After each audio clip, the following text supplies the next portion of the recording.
हाँ तो बच्चों, आज की क्लास का जो टॉपिक है वह शक्ति की अवधारणा है। आज आपको बताया जाएगा कि शक्ति क्या है, शक्ति के कितने प्रकार हैं और शक्ति को काम में लेने की जो विधियां हैं कौन कौन सी है। शक्ति का मूल्यांकन करेंगे तब आपको यह भी बताएंगे कि शक्ति साध्य है अथवा साधन। हर व्यक्ति, हर राष्ट्र ज़्यादा से ज़्यादा शक्ति अर्जित करने की कोशिश करता है और राजनीतिक विज्ञान की जितनी भी अवधारणाएं हैं उनमें शक्ति विशिष्ट महत्व वाली अवधारणा है। यहाँ शक्ति आधुनिक राजनीतिक विज्ञान की केंद्रीय अवधारणा है। राज्य, संप्रभुता, सरकार, कानून आदि में शक्ति को प्रमुख अंतर्निहित तत्व माना जाता है। कैटलिन और लासवेन ने राजनीतिक विज्ञान को शक्ति का विज्ञान कहा है। विलियम रॉबसन राजनीतिक विज्ञान को समाज में शक्ति, उसकी प्रकृति, आधार प्रक्रियाओं, विषय विस्तार तथा परिणामों से संबंधित सामाजिक विज्ञान मानता है। प्राचीन समय में भी राजनीतिक दार्शनिकों एवं चिंतकों ने शक्ति की अवधारणा की उपेक्षा नहीं की थी। यह सच है कि उनका दृष्टिकोण परंपरावादी था और इसलिए उनका ध्यान संस्थागत अध्ययन और राज्य की उत्पत्ति के इतिहास की खोज आदि की ओर अधिक रहा। फिर भी मैकियावली, होब्स, कौटिल्य, हिगल, बोनसाके आदि प्रमुख राजनीतिक चिंतकों ने शक्ति और उससे संबंधित तत्वों के अध्ययन की ओर प्रचुर मात्रा में ध्यान दिया। कौटिल्य ने तो स्पष्ट लिखा है कि समस्त सांसारिक जीवन का आधार दंड शक्ति ही है।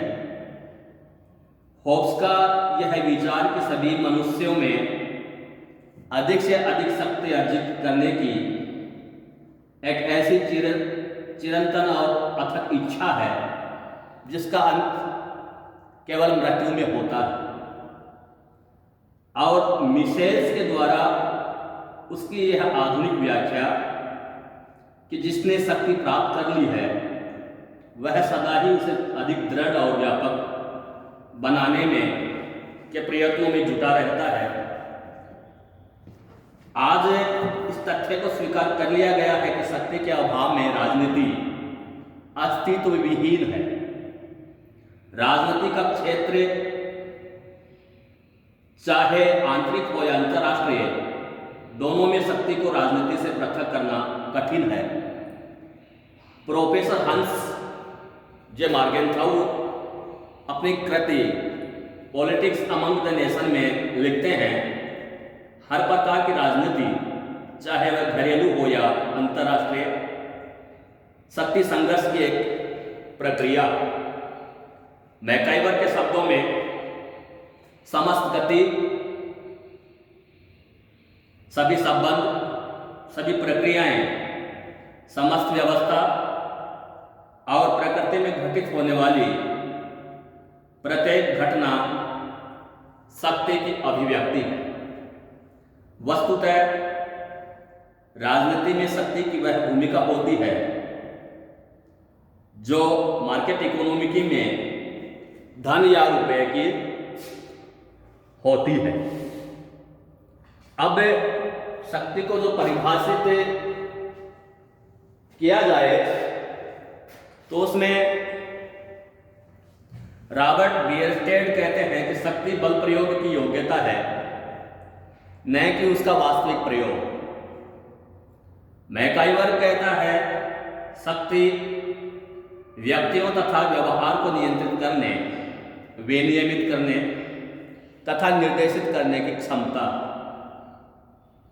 मॉर्गेनथाउ लिखते हैं शक्ति को कार्यान्वित करने वालों तथा उनके बीच जिन पर उन्हें कार्यान्वित किया जा रहा है एक मनोवैज्ञानिक संबंध है। पहली श्रेणी में आने वालों की दूसरी श्रेणी में आने वालों के कुछ कार्यों को उनके मस्तिष्क पर प्रभाव डालकर नियंत्रित करने की क्षमता प्रदान करती है। रॉबर्ट डहल लिखते हैं शक्ति लोगों के पारस्परिक संबंधों को की एक ऐसी विशेष स्थिति का नाम है जिसके अंतर्गत एक पक्ष द्वारा दूसरे पक्ष को प्रभावित करने कर उसे ऐसे कार्य कराए जा सकते हैं जो उसके द्वारा अन्यथा न किए जाए। ऑर्गेन्सी लिखते हैं शक्ति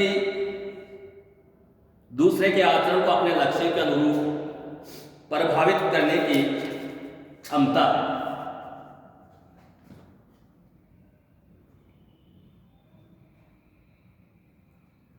शक्ति के संबंध में, राजनीतिक शक्ति के संबंध में 3 बातें कही जा सकती हैं।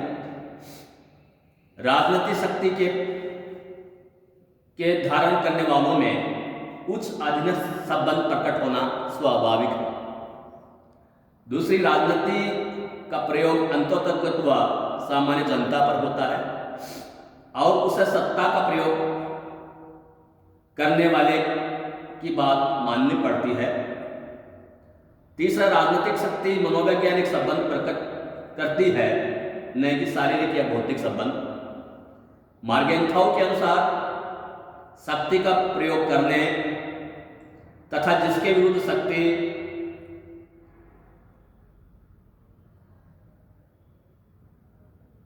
प्रयुक्त होती है, इन 2 राष्ट्रों के मध्य का मनोवैज्ञानिक संबंध ही राजनीतिक शक्ति है। अब शक्ति और जो बल जो होता है उसमें हम अंतर करेंगे, क्योंकि कुछ लोग ये मानते हैं कि शक्ति और बल इक्वल है, मगर यहाँ शक्ति और बल में समानता नहीं है। शक्ति और बल प्रयोग में स्पष्ट अंतर है। बल प्रयोग शक्ति का उपकरण है।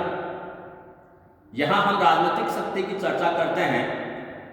यदि बल प्रयोग किया जाता है तो वहाँ से राजनीतिक शक्ति का अंत हो जाता है। बल प्रयोग हिंसा पर आधारित है, जबकि शक्ति एक मनोवैज्ञानिक प्रभाव है।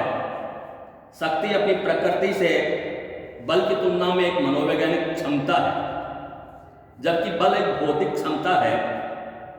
बल की तुलना में शक्ति एक विस्तृत अवधारणा है। कुछ विद्वानों का मानना है कि शक्ति में प्रभाव एवं बल दोनों ही पाए जाते हैं, किंतु अप्रकट शक्ति में बल की तुलना में प्रभाव अधिक होता है, जबकि प्रकट शक्ति में प्रभाव की तुलना में बल अधिक होता है।